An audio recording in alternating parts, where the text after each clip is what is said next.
नाथ प्यारे की जय। श्री सतगुरु महाराज की। यह विचार तो करे जो तुम्हें उल्टे होए। श्री प्राणनाथ जी कहते सुंदर साथ जी, ये विचार तो जब किया जाएगा जब तुम्हारे समझने से इस्लाम के काजी बादशाह औरंगजेब आदि अगर समझने की बजाय उल्टा तुम्हारे से दुर्व्यवहार करें, लड़ने को तैयार हों, तब उसके साथ ये व्यवहार किया जाएगा कि किसी राजा को उसके सामने युद्ध के लिए खड़ा कर देंगे। जेते कोई मुसलमान सब चरण बंधेंगे सोए। जितने भी मुसलमान होंगे सारे तुम्हारे चरणों से बंध जाएंगे, तुम्हारे चरणों में पूजा करेंगे। तुमको सब कोई धन धन करेगा संसार, और दुनिया भी तुम्हें धन्य धन्य कहेगी। जो बानी इश्क देखेंगे ए तरफ परवरदिगार, और तुम्हारा परवरदिगार धाम धनी के प्रति समर्पित भाव देख करके तुम्हारी कथनी और तुम्हारी रहनी को जब देखेंगी तो अपने आप वो भी तुम्हें एक धन्य धन्य कहेंगे, कोई तुम्हारा गुणानुवाद गाएंगे। जो जोश तुम्हारा देखी तो मारे बिना मरे, और तुम्हारा जोश का मतलब तुम्हारा ईमान और इश्क जब देखेंगे बिन मारे अपने आप मर जाएंगे। तुम्हारी विशेषता को जान करके आप ही पिघल जाएंगे। जो लो तुम्हारी बात को सुल्तान चित्सो ना धरे, जब तक बादशाह तुम्हारी बात को दिल में नहीं विचारता सो भी सुवास्ते सुल्ताना दिया कान। बोलो श्री प्राणनाथ प्यारे की जय। श्री सतगुरु महाराज। जो लो तुम्हारी बात को सुल्तान चित्सो ना धरे, जब तक औरंगजेब बादशाह तक तुम्हारी बात नहीं पहुंचती, तुम भी इन काजियों से मौलानाओं से वार्तालाप बंद मत करना। चर्चा ज्ञान इनको सुनाते रहना। तुम्हारी कथनी और रहनी को देख करके, तुम्हारे ज्ञान और तुम्हारे सिद्धांत को देख करके अपने आप प्रभावित हो जाएंगे, आप इनकी समझ बनेगी। सो भी इस वास्ते सुल्ताना दिया कान। एक तो नजर ऊपर की, दूसरी बात उनकी ना पहचान। एक तो बादशाह औरंगजेब के पास जागृत बुद्ध का ज्ञान नहीं था, आत्म ज्ञान उसके पास नहीं था। दूसरा, एक तो नजर ऊपर की, शरीयत का कट्टर था, शरीयत यानी कर्मकांडी था। उनको हकीकत और मार्फत का ज्ञान नहीं था। कर्म उपासना ही को विशेषता, यानी शरीयत कलमा कहना, नमाज अदा करना, रोजा रखना, ज़कात कमाए धन को परमात्मा के लिए, परमात्मा के नाम पर खर्च करना 40वां हिस्सा में उसका, और ज़ियारत दर्शनों के लिए हज को जाना। इसी को लिए बैठे थे, इससे आगे उनको ज्ञान नहीं था। इसलिए ये तो ऊपर की उसकी नज़र थी, बात उनको आत्म दृष्टि उनकी नहीं खुली थी, आत्मिक ज्ञान अध्यात्म ज्ञान नहीं था। सो भी इस वास्ते सुल्ताना दिया कान, इसलिए उसने अनसुना रखा। और इनके दिल में हुआ है चौकस, जो हम पर दगा करने आए मिटन मेरा जस। और काजी दरबारी काजियों ने इसको भ्रमित कर दिया बादशाह को। बादशाह औरंगजेब के दिल में क्या बात आई कि किसी बादशाह की कोई साजिश तो ना हो, मेरे जस को मिटाने के लिए ऐसा किसी साजिश तो नहीं रच दियो किसी ने, कोई किसी की ये चालाकी ना हो। और तीसरा है जो जाहिर हो तो इमाम। तीसरी बात ये, अगर इमाम साहब जाहिर हो गए तब सरा तोरा दो उठे, ताको ना पकड़े काम, तो बादशाही मेरी खत्म हो जाएगी। सरा और तोरा दोनों खत्म हो जाएंगे। शरीयत का राज्य और बादशाही ये कौन करेगा? इस बादशाही के स्वार्थ में कोई भी विचार नहीं कर पाया। तो को ना पकड़े काम। और बाहर के अर्थ में मेहंदी ईसा दज्जाल पकड़ेंगे वजूद को मिट जासी सब हाल। बाहरी अर्थ क्या था सुंदर साथ जी? कुरान पाक में लिखा था, जब ईसा और इमाम व मोमिन इस नासूद के आलम में आएंगे उस समय दज्जाल उनसे युद्ध करेगा, पकड़ेंगे वजूद को। यानी ईसा और इमाम और दज्जाल ये मनुष्य तन धारण करके युद्ध होगा, मानव तन होगा, सबका इंसानी तन होगा, तब आपस में घमसान युद्ध होगा। वो लड़ेंगे तलवार से, बड़ा युद्ध होए दारुण, तलवारों से इतनी लड़ाई होगी, इतना घमसान युद्ध होगा कि 17,000 काफरों को मारेंगे मोमिन। 17,000 काफरों की सेना को मोमिन खत्म करेंगे, एक ही वार में मोमिन खत्म करेंगे। लहू सब बैराट में होए जाएगा सब, हाथियों के खरिहानों में युद्ध होवे जब।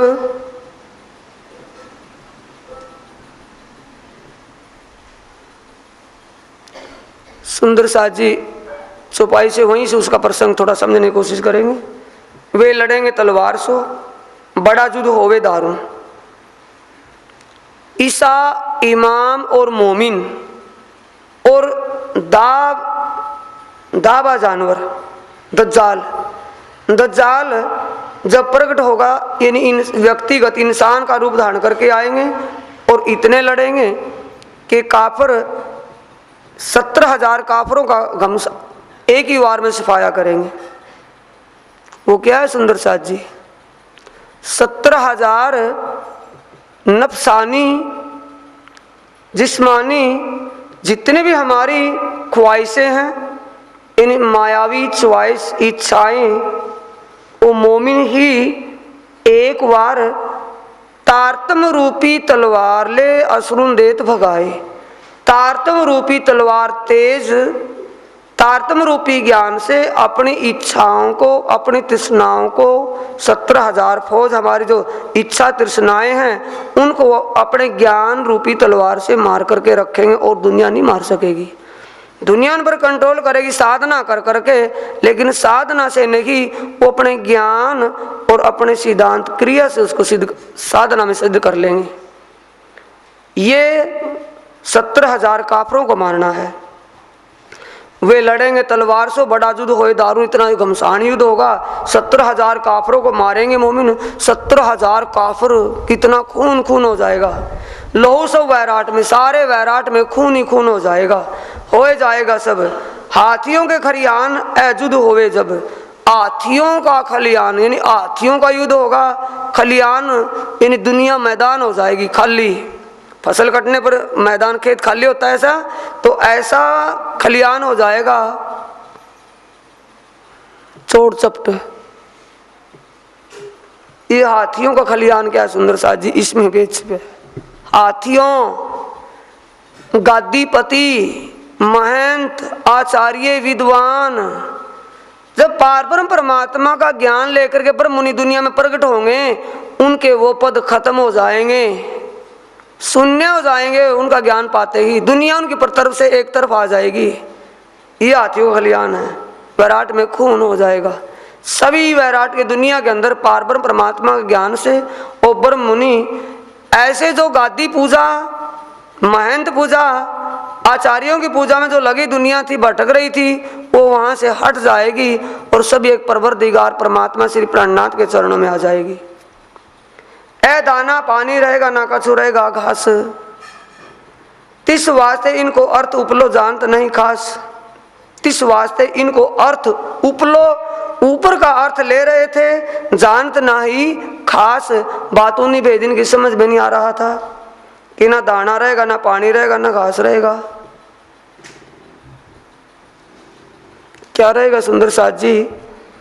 मोमिनों की जमात जब दुनिया में आएगी, ऐसा होगा कि कोई दाना, पानी, आग, पत्थर, पेड़ पौधों की जो पूजा होती होगी, वो पूजा कोई नहीं करेगा। एक पारब्रह्म परमात्मा की पूजा रह जाएगी। दाना पानी रहेगा, ना रहेगा कछु रहेगा घास। घास तुलसा की पूजा नहीं होती, पेड़ों की पूजा होती है, पानी की पूजा होती है, पत्थरों की पूजा होती है, मूर्तियों की। ये पूजा खत्म हो जाएगी, एक पारब्रह्म परमात्मा की पूजा रह जाएगी। तिस वाचन को अर्थ उपलो जानने खास। और जो क्यामत की बड़ी जानी दहशत, क्यामत की दहशत इनके दिल में बैठ गई। क्यामत आ गई, क्यामत कहते हैं आत्म जागनी को। आत्म जागृत हो जाए उसके लिए कयामत आ गई। आत्म जागनी कब होगी सुंदर साथ जी? जिस दुनिया को हम चिपके बैठे हैं, जिस दुनिया के लिए हम मर रहे हैं, जब ज्ञान हो जाएगा, हमारी आत्म जागृत हो जाएगी, सुसुप्ति समाप्त हो जाएगी, तो वो चिपकाव खत्म हो जाएगा, उनका लगाव खत्म हो जाएगा, हम सत्य के चरणों में चिप लग जाएंगे। ये कयामत आत्म जागने को कयामत का है, क्यामत कोई आत्म जागने का है। करामात मेरे स्वरूप पर मुझे आदमी देखें हित, करामात मेरे स्वरूप पर। श्री प्राणनाथ जी कहते हैं कि जब इमाम आएगा तो अपने कोई नूरी चमत्कार दिखाएगा। मेरे स्वरूप पर दुनिया वाले चमत्कार ढूंढ रहे हैं, मेरे को एक व्यक्तिगत इंसान का रूप देख रहे हैं कि एक व्यक्ति है, इंसान है, भाई हमारे जैसा है। ये इनकी भूल है, इसलिए नूरी चमत्कार तो मुझे नहीं दिखाना और इंसान के रूप से दूसरा इनको नहीं दिखना, ये भेद है। जैसे और आदमी में देखे तीन माफक, जैसे दुनिया के और गुरु आचार्य और तीर्थंकर अवतार दुनिया में आए, व्यक्तिगत कोई भी दुनिया का साध संत है, मुझे भी वैसा ही देख रहे हैं। ये मोए देखे तीन मापक, उन्हीं के अनुसार मेरे को देख रहे हैं, उन्हीं जैसा। तो क्यों कर आवे ईमान, इसलिए इनको ईमान कहाँ से आ जाएगा जब इनको मेरे स्वरूप की पहचान नहीं। रूप को देख करके पीछे हटे हुए हैं और स्वरूप बैठा अंदर, उसको ना देख करके पहचान बिना ईमान कैसे आ जाएगा। भागे क्यों कर शक, दिल में शक दूर कैसे होगा। शंकाएं ही अपने को नरक की तरफ खींचती हैं। सुंदर साथ जी, ये तो गति अटपटी, झटपट लखे ना कोए, और जो मन की खटपट मिटे झटपट दर्शन होए। मन में जो उथल पुथल है, मन में जो उतराव चढ़ाव आता है होगा, ये होगा है, ये डुबो लेता है। सुंदर साथ जी, ये प्राणनाथ जी कहते हैं जैसे और आदमी मोहे देखे तीन माफक, जैसे दुनिया के और इंसान हैं, मुझे ये दुनिया वाले भी वैसा ही इंसान के रूप में देख रहे हैं। तो क्यों कर आवे ईमान, इसलिए इनको ईमान कैसे आ सकता है। भागे क्यों कर सके, इनकी शंका भी दूर नहीं हो सकती। ऐसे जब तक शंका दूर नहीं होगी तब तक इनको ईमान नहीं आएगा। ईमान नहीं आएगा तो मेरे स्वरूप की इनको पहचान भी नहीं होगी। जब तुम्हारे सुकुन अब फेर करूं पुकार, जब तुम्हारे सुकुन अब फेर करो पुकार, तुमको इसी वास्ते किया बाहर खबरदार। जब तुम्हारे सुकुन,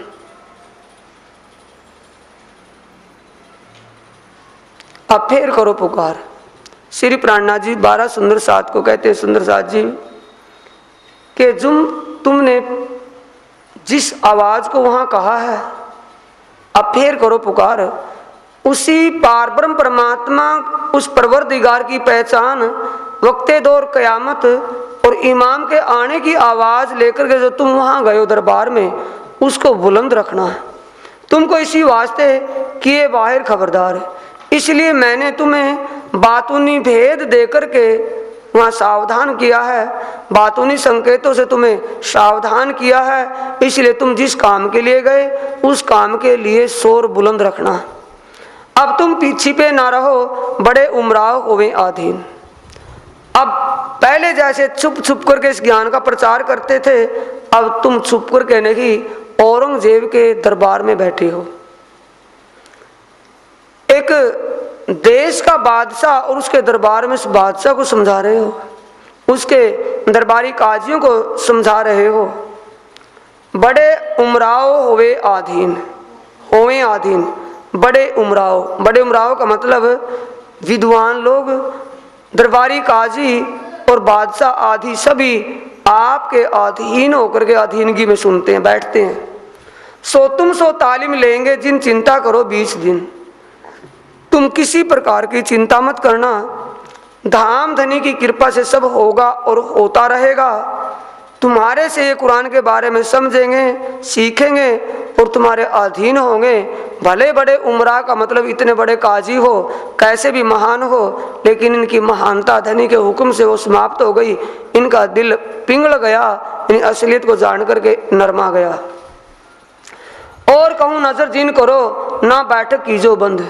बार बार कह रहे सुंदर साथ, सीख दे रहे हैं, क्या कर रहे हैं। बोलो श्री प्राणनाथ सदगुरु महाराज की। इसका मतलब नींद आई है नहीं भाई, आज सोए सोए से बैठे दृढ़ता पूर्वक। बोलो श्री प्राणनाथ श्री सद्गुरु महाराज की। और कहूँ नजर जिन करो, यानी अपना ईमान ना गिरा दियो। अब नजर क्या है? धाम धनी को जाहिर करने का जो विचार लिया है, उस पारब्रह्म परमात्मा के आने को सिद्ध करने का जो विचार दिल में लिया है, वो विचार पक्का रखना। ना बैठक की जो बंद, ये जो गोष्ठी बैठक का मतलब चर्चा सुनना सुनाना बंद ना करना। ठीक कह रहे हैं, वैसे कह रहे हैं प्राणनाथ जी। चर्चा जब तक मिल रही है तब तक हम दृढ़ हैं। चर्चा जब निकल गई तो अंदर बैटरी भी डिस्चार्ज होने लगी। इसीलिए प्राणनाथ जी कहते हैं बैठक बंद ना करना, चर्चा वाणी अपना सत्संग बंद ना करना, चर्चा करते रहना, सुनते रहना। तुम्हारी बात छिपी ना रहे। बड़े ठोर मिल हुए हैं अंध, बड़े ठोर गादीपति, बड़े बड़े इल्मी विद्वान, बड़े बड़े विद्वान अपने माया के अहंकार में, माया के नशे में अंधे हुए हैं। अपनी माया क्या सुंदर साथ जी? सिर्फ मान प्रतिष्ठा, महाराज महाराज 1008 श्री महाराज, ओ महाराज गादीपति महाराज, जगत गुरु महाराज, बस उसमें ही ठप हुए हैं। उनकी अकल आगे नहीं चल सकती। बड़े ठोर मिले हुए हैं अंध, हमारी बात छिपी ना रहे। यानी पारब्रह्म परमात्मा स्वयं कहते हैं कि मेरे आने का जो सिलसिला तुमने जाहिर किया है कि वो पार ब्रह्म परमात्मा विजया विनंदन बुद्ध निष्कलंक आखिरी इमाम ओ मोदी साहिब आ चुके हैं। अब ये बात बुलंद हो गई, शोर हो गया, अब ये दबने वाले नहीं, छुपेगी नहीं। और बड़े ठोर तो इस बात को सुनकर अंधे हुए पड़े हैं। उनको मान प्रतिष्ठा ने घेरा हुआ है, वो अब अकल का ताला उनका बंद है। जैसे काम पर गए हो तो सो तैसा ही दिखाइयो बल। किस काम के लिए गए सुंदर साथ जी? एक परमधाम की आत्मा साकुमार और वो बादशाह औरंगजेब के तन में जो बैठी है, ऐसी महान आत्म को जागृत करने के लिए, ऐसे अज्ञान अंधकार और अहंकार के नशे में डूबी हुई आत्मा को जागृत करना। नासो सक आवेगा इनको वही राखियो कल। जो जिस युक्ति शक्ति को दिल में विचार करके तुम गए थे मस्जिद में और दरबार में, ओई विचार ओई भाव जो का त्यो बनाए रखना। अगर विचार और भाव में थोड़ी सी भी गिरावट आई दिखगी तो ये शहंशाह है, बादशाह, ना जाने क्या हो जाएगा। इसलिए सतर्क रहना। मैं तुम्हारे सिर पर खड़ा हूं एक पाए। कोई भगवान नहीं खड़ा होता सुंदर साथ जी, कोई भी देवता, कोई भी भगवान, कोई भी ईश्वर यहाँ खड़ा नहीं होता किसी के। कोई भगवान के लिए आराधना करेगा, चाहे नारायण भगवान हो या विष्णु भगवान या कोई भी है, किसी के लिए करेगा और उसकी डिमांड पूरी करने के लिए प्रकट हो जाएगा। और जो उसने मांगना है उसको दे करके खड़ा रहेगा या चला जाएगा? तथास्तु कहते तुरंत ही चला जाएगा। और प्राणनाथ क्या कहते हैं? मैं तुम्हारे सिर पर खड़ा हूं एक पाए। कंपैरिजन, तुलना करे सुंदर साजी प्राणनाथ और दुनिया के भगवानों की। मिला कौन है? उन ईश्वरों का ईश, ओ धाम का दूल्हा श्री प्राणनाथ, जो अपनी अंगनाओं के लिए एक पांव पर उनके पास रहता है। और दिस हिंदुवन की नी के राखियों बनाए।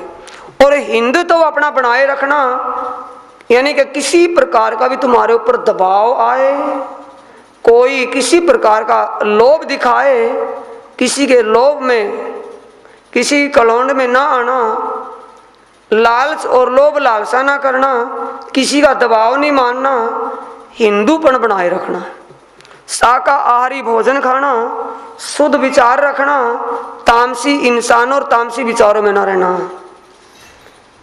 जो तुम्हारे बल सो उत मेरा जोरा होए। अगर तुम्हारी ऐसी करनी रहनी से, तुम्हारे ऐसे आचरण से मेरा वहां उत मेरा जोरा होए, मेरी महानता वहां जाहिर होती हो और बल मेरे से ऐ तुमको माने सोए, तो अगर मेरे बल से, मेरे आने से तुम्हारी विशेषता को जाने तो तुम मुझे संकेत करना मैं वहां आ जाऊंगा। सब भला होएगा तुम जिनको हो दलगीर। राज्य की कृपा से उनके चरणों का सहारा लेकर के रहना, सब कुछ भला होगा यानी अच्छा होगा। किसी प्रकार से दिल से दुखी मत होना। जो मोर्चा तुम लिया सो हके दिया कर धीर। धाम धनी ने अपनी कृपा करके अपनी मेहर से तुम्हें जो सेवा दी है, मोर्चा तुम लिया। कौन सा मोर्चा लिया था? शाकुमार को जागृत करना, वक्ते दौर कयामत और इमाम के आने की बात को जाहिर करना। जो तुमने ठाना हुआ है उस सेवा को, वो सेवा धामधनी ने कृपा करके तुम्हें दी है। जरा तुम मन में दगदगा लाओ जिन, किसी प्रकार की दिल में चिंता व परवाह नहीं करना, शंका यानी कोई संकोच ना करना, किसी प्रकार से चिंता घबराना नहीं। ऐ लड़ाई वचनों की सो करनी ले आकिन, विश्वास दृढ़ करके इस लड़ाई को लड़ा जाएगा। वचनों की लड़ाई है, ज्ञान की लड़ाई है। इमाम का आना, कयामत का आना, इमाम का जाहिर होना, एक ज्ञान के द्वारा समझा करके सत्य को पहचान करवाई जाएगी। अब वस्त्र प्रकाशी अपने ही बल से, धामधनी की कृपा से अब ये बात जाहिर हो जाएगी। अपने बल से का मतलब धामधनी अपने हुक्म अपनी कृपा से इस बात को जाहिर करेंगे। पर ऐ बात जो ना होए सिताबी से, बात ये जल्दबाजी से नहीं होगी, अपने समय पर होगी, अपने हिसाब से होगी। माया छल रूप है ताको छल ही से जीताए। माया छल का रूप है, इसको छल से जीता जाएगा। आगे भगवान के बल बहुत कहलाए, पहले भी भगवान के बहुत अवतार आए तो भी असुरन सो जीते हैं छल से। वो अवतार भी भगवान राम, भगवान कृष्ण यही आए ना। भगवान राम, भगवान कृष्ण जो यहाँ कृष्ण और राम बनकर के आए, वो भी अपने असुरों से छल से जीते हैं। नहीं जीते? भगवान राम उन्होंने भी छल से ही मारा बाली को।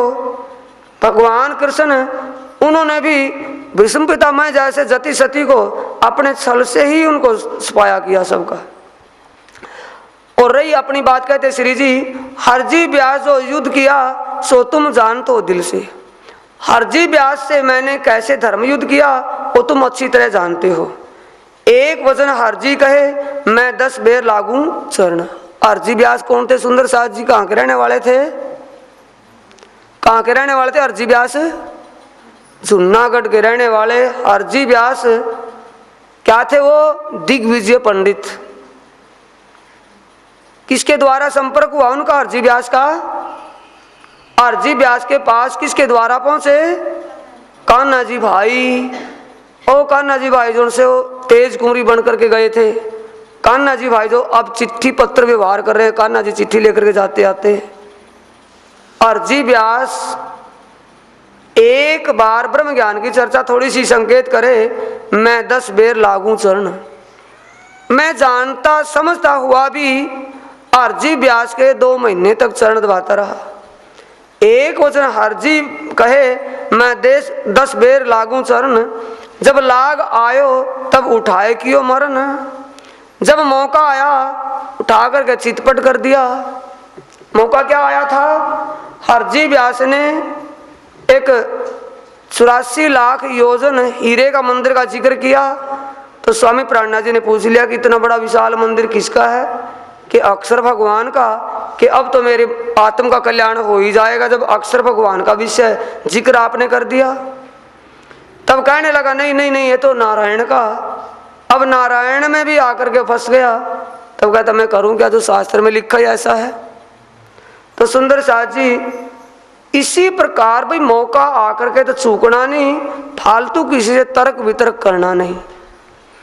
तब फिर 3 ने पकड़े मेरे कदम। फिर वही हरजी व्यास था जिसने मेरे चरणों को पकड़ करके फिर छोड़ा नहीं। और सबसे पहले इस ब्रह्म ज्ञान को हरजी व्यास, एक अद्धी जीव को किसको सुनाया गया? हरजी व्यास को। अध के जीव को किसको मिला ये ब्रह्म ज्ञान? सबसे पहले जागनी में हरजी व्यास को। तब फिर 3 ने पकड़े मेरे कदम। 30 से तुम बार हो सब सरे सौंप्या तुम। और तुम गिनती में भी 12 हो। सारा सरा तोरे का यानी शरीयत का कार्य तुम्हें सौंपा है और तुम समझदार हो। जैसा बाजा बजे तैसा कीजो नृत्य। क्या डांस करने के लिए भेजे उनको? जैसे बाजा बजे तैसा गिरो नृत्य, डांस करने के लिए नहीं भेजा। इनके जैसा मौका देखो, जैसा माहौल देखो, वैसा ही ज्ञान सुनाना वहां, वैसा ही बर्ताव बरतना। पर बड़ी है बात है हिलमिल एक रस होना इत। सीख है या कुछ और? दो हैं, दो ही, एक इस तरफ खींचता एक तरफ खींचता। क्या कहते हैं? तुम 12 हो, बात बड़ी एक रखना, ध्यान रखना, विशेष बात का मतलब एक खास बात रखना ध्यान। हिलमिल एक रस होना इत। आप 12 के 12 हिलमिल के एक ही रूप बन करके रहना, एक ही आवाज निकले सभी की। क्योंकि 12 में 2 मुसलमान थे, 10 हिंदू, और खींचा खींच, वो तो हिंदू मुसलमान की बात वैसे ही नहीं खींचा खींच पूरी होती। इसलिए तुम 12 हो, एक रस एक रूप रहना जागनी के दौर में।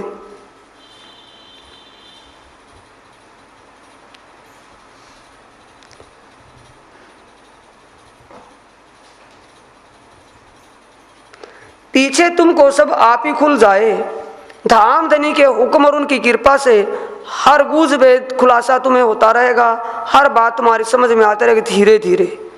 जो कभी सुना भी नहीं था वो भी खुलासा होने लगेगा, पर होगा धीरे धीरे। धाम धनी की कृपा होती रहेगी, अपने आप खुलासा होने लगेगा, दुनिया आकर के चरणों में बैठेगी तुम्हें सुनने के लिए। पीछे तुमको सब आप ही खुल जाए, आस्ते आस्ते होएगा आप ही हक बताए। कौन बताएगा? हक। धाम धनी अपनी कृपा करेंगे, अपनी मेहर करेंगे, धीरे धीरे सब बातों का खुलासा तुम्हें होता रहेगा।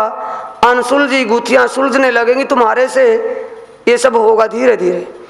पहले असूचित कर सुनने बैठे जब आप से इच्छा करके ये सुनने को, कुछ सुनने के लिए विचार करें, सुनने के लिए चाह करें, पहले असूचित कर सुनने बैठे जब, सो उनके हृदय वचन लगे तब।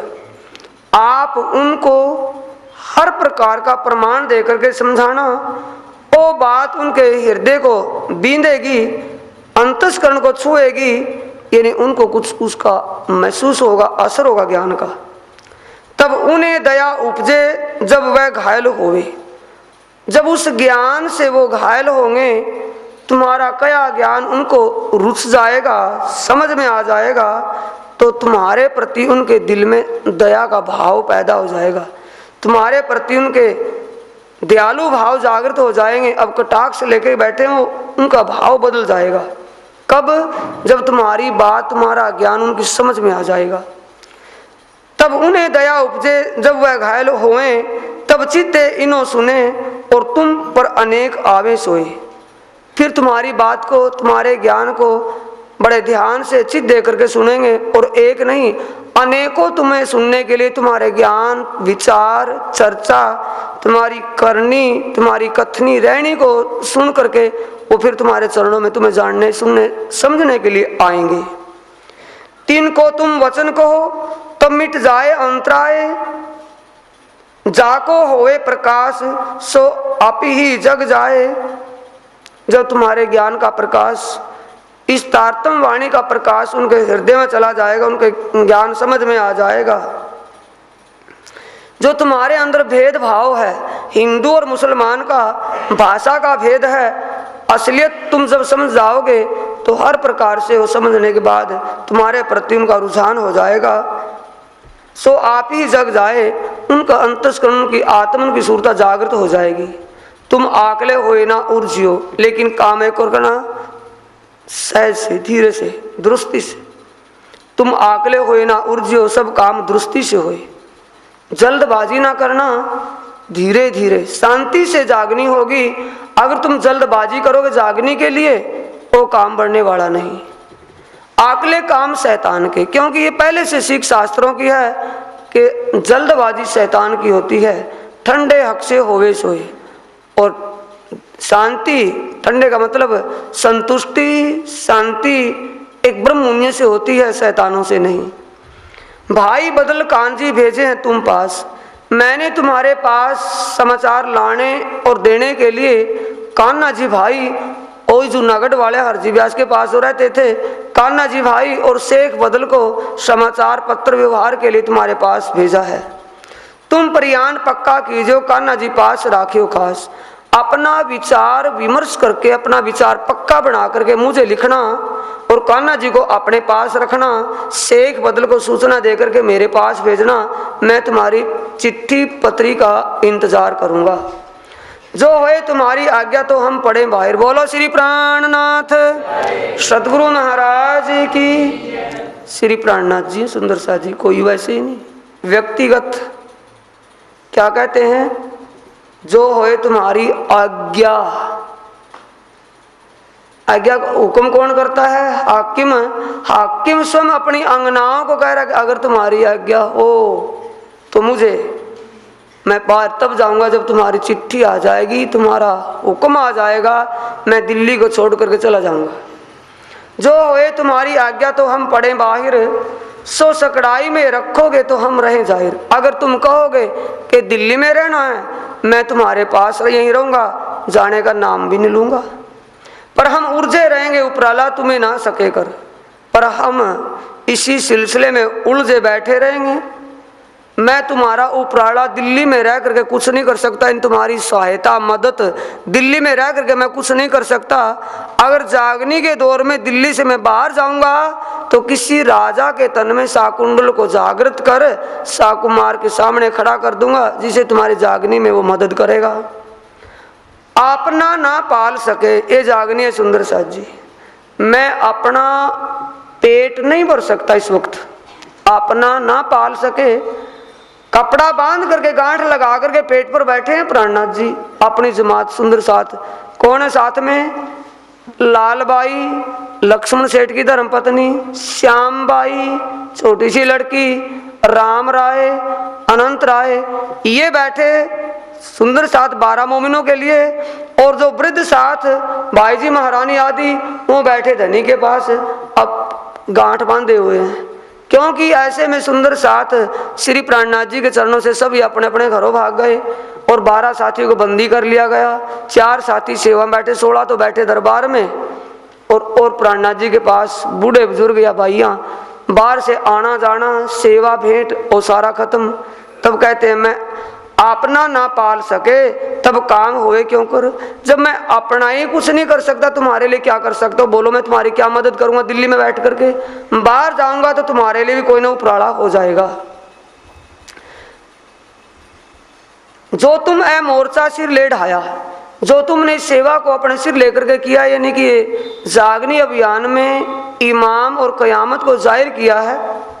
सख्त दिल करके तुमने पसारा किया, दिल को दृढ़ ईमान लेकर के, पूरा विश्वास ईमान दिल में लेकर के जो तुमने सेवा को किया है। जैसे चित तुम्हारे मैजत गए थे जब। श्री प्राणनाथ जी कहते सुंदर सा जी, दोबारा पिछली चौपाई को फिर ध्यान से सुने। जो तुम ए मोर्चा सिर ले ढाया, सख्त दिल करके तुमने पसारा किया। तुमने अपने दिल में दृढ़ ईमान और विश्वास लेकर के जो इस जागनी की सेवा को किया है, ये बहुत बड़ा मोर्चा किया, बहुत बड़ा युद्ध हुआ। जैसे कि तुम्हारे मैजद गए थे जब पहले दिन तुम जामा मस्जिद की सीढ़ियों पर सनंदे पढ़ने के लिए गए थे 12 साथी, फिर उस ही चित सो शरीकी करो। अब जो ईमान विश्वास और संकल्प दृढ़ करके गए थे कि ये कार्य करना ही करना है, पैगाम पहुंचाना ही पहुंचाना है, चाहे कुछ कुछ टूक टूक हो जाएंगे, नहीं खत्म हो जाएंगे, लेकिन करना है। ओई विचार, ओई ईमान, ओई विश्वास कायम रखना। श्रीकी करो अब, और मोर्चे की तलाश में भेजूं तुम्हारे पास। कोड वर्डों में एक एक चरण में बात प्रसंग छुपा हुआ है। और मोर्चे की तलाश, अगर आप कहोगे मैं किसी राजा के तन में शाकुंडल को जागृत करके औरंगजेब बादशाह से धर्मयुद्ध करने के लिए भेजूंगा, तुम्हारी मदद के लिए जागनी अभियान के लिए तुम्हारे पास दिल्ली में भेजूंगा, या भेजूं खुद पे वे आए करे बात, या औरंगजेब बादशाह को मैं कोई पैगाम सूचना दे करके ताकि औरंगजेब से फिर भेंट हो जाए। मैं कोई उपराड़ा भी करूंगा तो बाहर जाकर के कर सकता हूं, इसलिए अगर तुम कहोगे तो मैं बाहर चला जाऊं। ओ फकीर मोहम्मद और उनके आवे कलाम, पीछे थे जैसी तुम लिखो, तीन ऊपर चले हमारा काम। बोलो श्री प्राणनाथ सतगुरु महाराज की। श्री प्राणनाथ जी कहते सुंदर साथ जी, ओ फकीर मोहम्मद और उनकी आवे कलाम। ओ फकीर मोहम्मद पारब्रह्म परमात्मा परवरदिगार जो मुहद्दिस के रूप में यहाँ आए हैं, उनके कलाम जो सनंदे आयतें उतर रही थी वो हमें भेज रहे थे। पीछे थे जैसे तुम लिखो, अगर तुम कहोगे ओ आयतें, मैं प्राणनाथ जी कह रहे हैं सुंदर साथ को, बादशाह को संकेत देना, अगर आपको कोई आयत ज्ञान और चाहिए जो पहले हम आपको पातियों में दे रहे थे और भी दे सकते हैं। पीछे थे जैसी तुम लिखो, तीन ऊपर चले हमारा काम। अब श्री प्राणनाथ जी कहते हैं तुम ऐसा करोगे तो जागनी अभियान आगे बढ़ेगा। जो मैं ठोर वहाँ करूँ, अगर मैं अपना ठिकाना कहीं बाहर ढूंढूं, कहीं बाहर चला जाऊं, तो तुम्हारा उपराला होए, तुम्हारी मदद सहायता हो सकती है। तुमको कहने को होए, तुमको मिलने चाहे सोए। अगर तुम्हें कुछ कहना हो, तुमको कहने को होए, कुछ कहना हो, चिट्ठी पत्र के द्वारा तुम मुझे लिखना, तुमको मिलने चाहे सोए। अगर तुम कुछ लिखना चाहते हो, कुछ पूछना चाहते हो, कहना चाहते हो, चिट्ठी व्यवहार से मुझे पता देना, मैं उस बात का, हर बात का जवाब तुम्हें दूंगा, तुमको मिलने चाहे सोए। अगर बादशाह तुम्हें मिलना चाहे, कुछ पूछना चाहे, तो मुझे लिखना, मैं भी तुम्हें लिख करके पत्र के द्वारा भेज दूंगा। जिस वास्ते हुई इनायत सो ल्यावते थे तुम पे। और बादशाह व काजियों को कहना कि पारब्रह्म परमात्मा की नजर इनायत जो तुम्हारे ऊपर हो रही थी, उस अल्लाह ताला की परवरदिगार की नजर इनायत जो हो रही थी, नजर इनायत का मतलब वो सनंदे आयतें जो आ रही थी वो ही तुम्हारे पास भेज रहे थे, पर तुम पीछे फिरे इस्लाम पर खड़े। पर तुमने जो पैगाम को, उन आयतों को अनसुना किया, पैगाम को सुना ही नहीं। अब तुम्हारे लिए क्या किया जाए, इस्लाम पर खड़े दीनदार, जिसे कहते दीनदार मोमिन, और जिसे कहते हैं धर्म प्रतिपालक ब्रह्मसृष्टि ब्रह्म मुनि, वो ये साथी हैं यानी पार ब्रह्म परमात्मा इमाम और उसके जो पाक मोमिन हैं, शुद्ध सच्चे रास्ते पर ये खड़े हैं। आप तो सिर्फ एक दिखावा कर रहे हो कि हम हिंदुओं को मुसलमान बना रहे हैं, और तुम भी इस्लाम पर ऐ पे तुम करो क्या। तुम भी उस महमदी दीन के प्रति, मोहम्मद रसूल के प्रति दीन महमदी चाहते हो, जो दिन रसूले फरमाया सो ढील बीच देखा।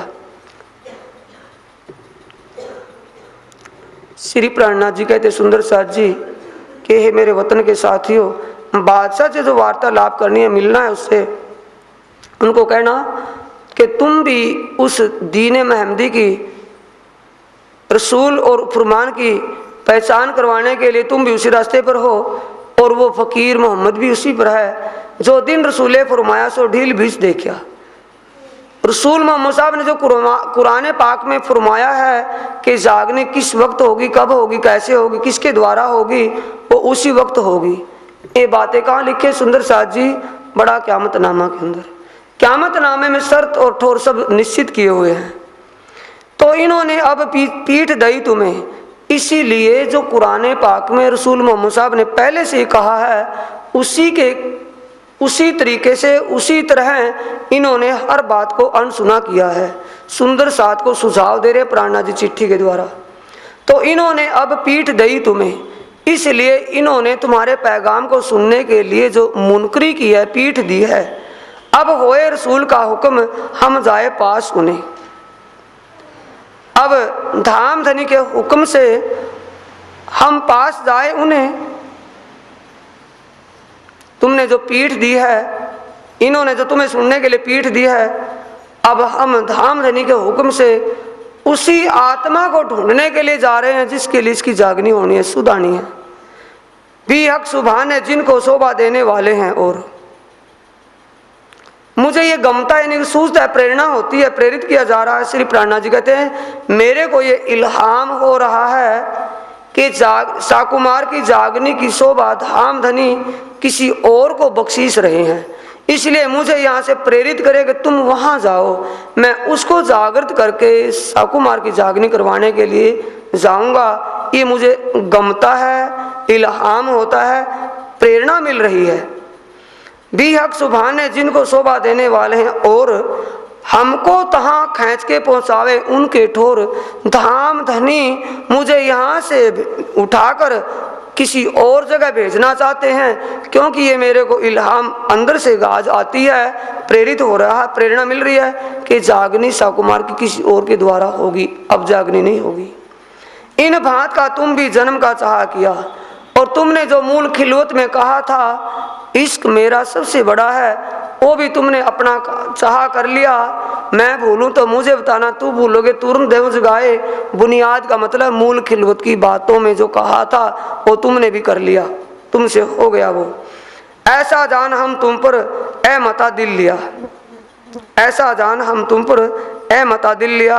श्री प्राणनाथ जी कहते सुंदर साथ जी, जो तुमने कहा था वो भी तुमने कर लिया। इन भांत का तुम भी जन्म का चाह किया, ऐसा जान हम तुम पर ए मता लिया, ए मता दिल लिया।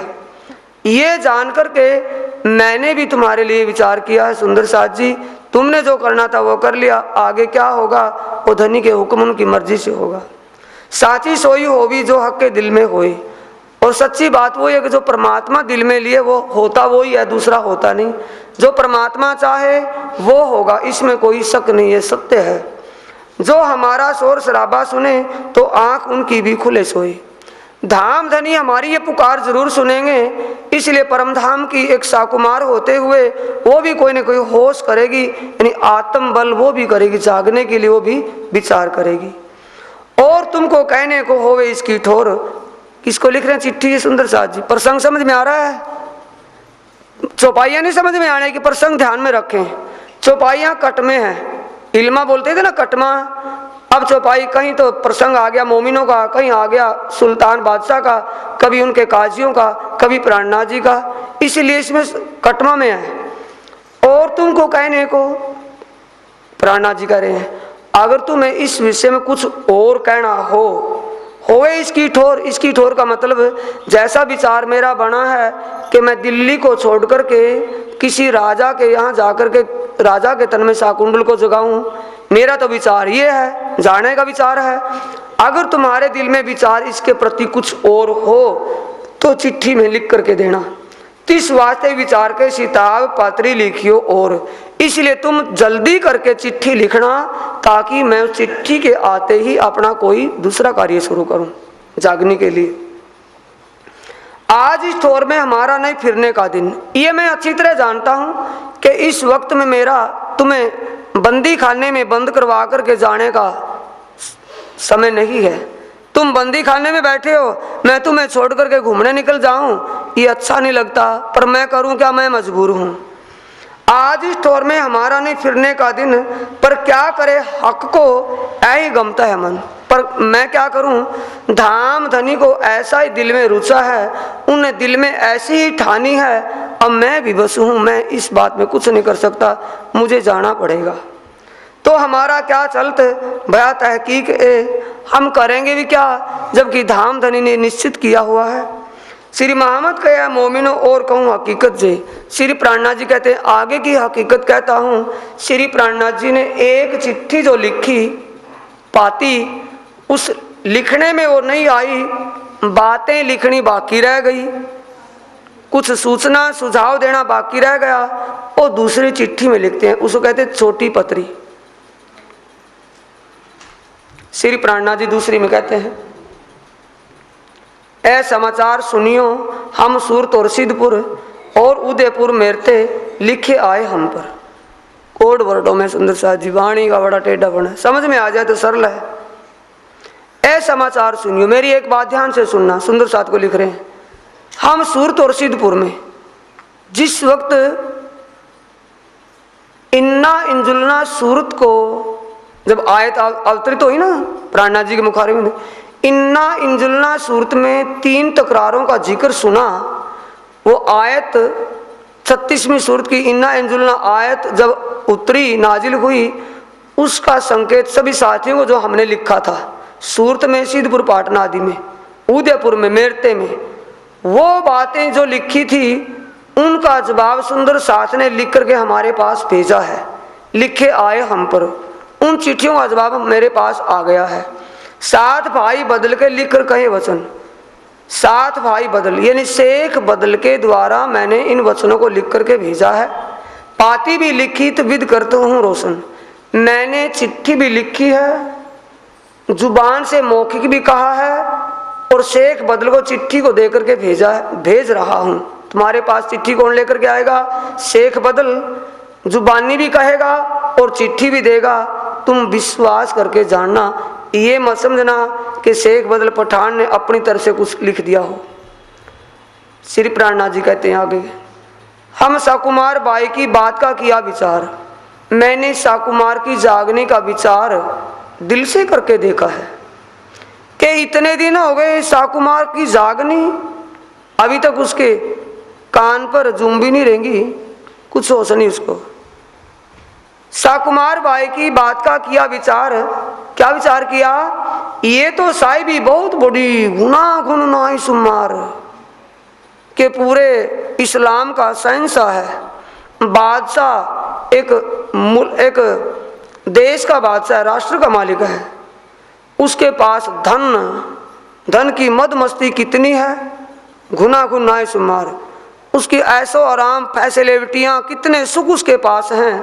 उन सुखों को छोड़कर कैसे वो बाबा बनेगा, कैसे विरक्त होगा वो, उन ऐशो आराम को कैसे छोड़ेगा? धुर लगे मजलिस कर ना सके कोई। दूसरी बात, धुर लगे मजलिस, काजी लोग उसको घेरे बैठे रहते हैं। पहले तो थे या नहीं, जब से आपने पैगाम उनके घर, उनके दरबार में पहुंचाया, तुम पहुंचे उनके पास, उसी दिन से सारे दरबारी काजी सतर्क हो गए। क्यों? अगर बादशाह ने इमाम को कबूल कर लिया, इमाम की बात को समझ लिया, तो काजियों का कुछ भी कोई कीमत नहीं रहेगी दरबार में। ये तो इमाम के चरणों में चला जाएगा। इसलिए इसकी चौकसी में बैठे हैं सारे काजी, अकेला इसको छोड़ते नहीं। धुर लगे मजलिस कर ना सके कोई बात ही नहीं कर सकता बादशाह के साथ, और अपनी बात को क्यों समझे संदेश से सोए, और अपनी बात को मार्कंडे ऋषि की तरह समझे सुंदर साथ जी। वो मार्कंडे ऋषि हो, धोबन के रूप में जागृत किया जब एक महात्मा का रूप धारण करके। इसीलिए ये साकुमार अपनी सूचना को पा करके जागृत नहीं होगी। पैगाम दे करके चले जाएं, होने वाला कुछ नहीं। पैगाम, ज्ञान, चिट्ठी, सुझाव, फिर भी जागेगी नहीं। और अपनी बात को क्यों समझे संदेशे सोए, संदेशे से अपनी बात को, अपनी बुनियाद, अपनी उस परमधाम की वादे कौल को कैसे समझेगी? जो संदेशा दे के पीछे फिरिए घर, अगर हम पैगाम दे करके अपने वतन, अपने वापस ठिकाने लौट जाएं, जागनी नहीं होगी। कैसे होगी? बोलो श्री प्राणनाथ श्री सद्गुरु महाराज की। जो लोग घुटन घुटन सो बांध के सुनावे ना इन पर, जब तक एकाग्र चित करके वो सुनने के लिए नहीं बैठेगा, और जब तक एकाग्र चित होकर के उसको सुनाया नहीं जाएगा, तो उसकी आत्मा जगेगी नहीं। ये सुंदर साजी क्या तात्पर्य है? ये बीतक साहिब का कोई शिविर का तात्पर्य क्या है, उद्देश्य क्या है, उसका मतलब क्या है जागनी का? और जागनी कैसे होगी? एकाग्र चित करके सुनने के लिए बैठेंगे सतर्क होकर के, यह नहीं सोते भी रहे और सुनते काम नहीं चलेगा। एकाग्र चित होकर के अपने चोर को आप ढूंढे, हमें नेस्ती आती क्यों है, हमारे सुनने के विचारों को चुराया क्यों जाता है, ये आप ढूंढे उस बात को। कैसे जागनी होगी? एकाग्र चित से सुनने के लिए बैठे और एकाग्र चित से सुनाया जाए। ए बात तो तब होए तिस वास्ते लिखा तुम। इसलिए जागनी ऐसे होगी, जो कुरान पाक में था वो भी समझ लिया, मैंने हर प्रकार का सुझाव तुम्हें लिख दिया। ए बात तो तब होए तिस वास्ते लिखा तुम। कैसे? जो ब्राह्मण गायत्री, और प्रमाण दे करके, उदाहरण दे करके, जो ब्राह्मण गायत्री शूद्र को कहे सुनावे नाही हम। जैसे दूसरा क्या रोग, और कि जैसे ब्राह्मण लोग शूद्र जाति वाले को गायत्री मंत्र नहीं सुनाते हैं। एक रूढ़वादी चली हुई है हिंदुओं में कि ना भी ये तो नीच जाति में इनको भला पाक मंत्र, पाक वो ज्ञान क्यों दे, ऐसा पवित्र शुद्ध मंत्र। ये अकल मारा, उनकी अकल पर ताला लागो है ऐसे ऐसे आचार्यों विद्वानों की।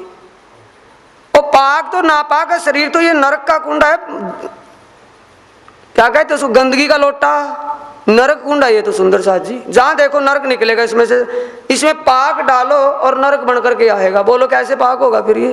पाक ना होइए इन पानिये चाहिए अर्श का जल, ना ये हक के नूर जमाल में तब होइएगा निर्मल। हक का नूर जमाल तो ये बट रहा है सुंदर साथ जी। नूरे जमाल ए वाणी श्यामा जी की पियाए, ए वाणी श्यामा जी की पिलाए रस रब का। ये वाणी श्यामा जी क्या पिलाती है? रस रब का। रस रब का मतलब धाम धनी की पहचान करवाती है, उनकी लीलाओं से अवगत कराती है। लीलाओं की और धनी की पहचान वाणी से होती है और कहीं से नहीं होती। इसलिए प्राणनाथ जी सुंदर साथ जी कहते हैं कि भाई तुम उस चक्कर में ना पड़ना। ये भी एक दीवार खड़ी हुई है जैसे हिंदुओं में है। ब्राह्मण लोग जैसे शूद्र जाति वालों को गायत्री मंत्र नहीं सुनाते, वैसे ही त्यों ही कुरान का मजकूर हिंदुओं न सुनावे कान। न उनकी बात आप सुने तो क्यों कर होए पहचान। तुम्हारा हिंदुओं का भेष देख करके तुम्हें कोई सुनना पसंद नहीं करता। जैसे ब्राह्मण लोग शूद्र जाति नीच जाति वालों को तो गायत्री नहीं सुनाते, वैसे तुमसे ये भी नहीं सुनते, अच्छा नहीं समझते, वाजिब नहीं समझते। न उनकी बात आप सुने, ना तो वो कुरान कलमा सुनाना पसंद करते, ना उनसे कुरान के विषय में आप सुनना पसंद करते। इसलिए ये भी एक बड़ी दीवार खड़ी है। तिस वास्ते आपन को जात भेष उपले, सब गोविंद भेड़े की तुमको पहचान जात भेद के। अब तुम तो बिल्कुल हर प्रकार से निपुण समझदार हो। तिस वास्ते आपन को जात भेष उपले, इसलिए हमें जात बीमारी है यहाँ का, भेष रोग है, मान सम्मान कुल मान मर्यादा जितनी भी है सारी बड़ी बड़ी दीवार खड़ी है बाहर जाने के लिए। श्री प्राणनाथ जी कहते तुमने उस जात और भेष का तो सिर फोड़ दिया, पहले ही खत्म कर दिया उसको। जात क्या उनमें मुकुंदास, लालदास, केशवदास, उदय ठाकुर, गंगाराम, चंचल दास आदि और शेख बदल कायम मुल्ला पठान नहीं थे? कितने ऊंचे ऊंचे हस्तियां थी, कैसे ऊंचे ऊंचे जात और बरादरी में बंधे हुए थे, तोड़ दिया सबको। क्या उनका परिवार नहीं था, रिश्तेदार नहीं थे? कोई क्या कहेगा, उनको नहीं कहा होगा, उनके दिल में ये भी तो आई होगी कोई क्या कहेगा, लेकिन कोई क्या कहेगा को तो दिमाग से निकाल दिया, भाई जो होगा देखा जाएगा, ये करके निकले। इस वास्ते आपन को जात भेष उपले, प्राणनाथ जी सुझाव दे रहे। इसलिए हमने जाहिरी रूप से जात और भेष शब्द गोविंद भेड़े को तुम के, गोविंद भेड़ा कहते प्रेत नगरी, इस केड़ा वेड़ी ऊंट कतार दुनिया की चाल को तुमने अच्छी तरह समझ लिया। दुनिया सिर्फ वो होठ पर खाती है, नरक को नहीं देखती। दुनिया कहने के लिए होती है लेकिन भोगना पड़ेगा उसको नहीं जानती। इसलिए तुम्हें हर बात की समझ हो गई है। दुनिया के लिए दुनिया की तरह वो चाल नहीं चलनी। पहचान जात भेद के, तुम्हें अच्छी तरह पहचान होगी जात और भेष की। सो तो शास्त्र वेदांत साध पंथ पैंडों में सब कोई उड़ावे इनको, सब है चर्चा इनमें। इसीलिए शास्त्रों में संत वाणियों में इसी बात को विशेष करके कहा कि जात ना पूछिए साध की, पूछ लीजिए ज्ञान, मौल करें तलवार का और पड़ी रहन दियो म्यान। इसलिए सबसे पहले इसी बात को खत्म किया है। कुरान देखे पीछे बात मोहम्मद अलैहिस्सलाम, सब कड़ी हमारे घर की है हमेशा दीन इस्लाम। उस पारब्रह्म परमात्मा की कृपा आपके ऊपर हमेशा बनी हुई है। धामधनी की कृपा नजर ना तुम्हारे ऊपर है, क्योंकि कुरान पाक में आपने अच्छी तरह समझ लिया कि कुरान पाक में हमारा ही जिक्र है। एक किसकी कृपा से समझा? धामधनी की। यानी धाम धनी की कृपा तुम्हारे ऊपर विशेष है सुंदर साथ जी। हर बात तुमने वेद हो या कुरान हो, बाइबल हो या पुराण हो, कुछ भी है सबको अच्छी तरह समझ लिया, इसलिए तुम्हारे दिल में कोई किसी प्रकार की शंका व भ्रम नहीं है। तो हम जात भेद का क्यों ना भाने सिर, संकोच करो किस वास्ते अभेद बदला यूं कर। इसलिए तुम कोई भी हिंदू मिले या कोई कुछ कहे, इस बात की संकोच ना करना कि हमने भेष धारण कर लिया। काजियों का भेष, दाढ़ियां रख करके काजी बने बैठे हैं, कोई क्या कहेगा, इस बात की तुम्हें अब इस प्रवाह नहीं है, चिंता नहीं। ऐसा जान हम 12 जने बैठे 20 दरबार, सो हमको सकुमार ने कया मजलिस से यूं कर। ऐसा जान करके अब प्रसंग बदल गया। ऐसा जान के हम 12 जने बैठे 20 दरबार, 12 सुंदर साथ, हम ये समझ करके ही जात भेष आदि की बातों को दरबार में काजी का भेष धारण करके बैठ गए। कया मजलिस यूं कर, कया मजलिस यानी मजलिस किसकी, मोमिनों की जमात, इमाम की मजलिस। स्वयं बादशाह औरंगजेब ने भी बड़ा अदब किया, अदब से कहा क्या कि पाक मोमिन, ऐसे पाक मोमिनों का दीदार बहुत से पार कर देता है। स्वयं बादशाह औरंगजेब ने भी पाक मोमिनों का खिताब हमें अपने मुख से कहा।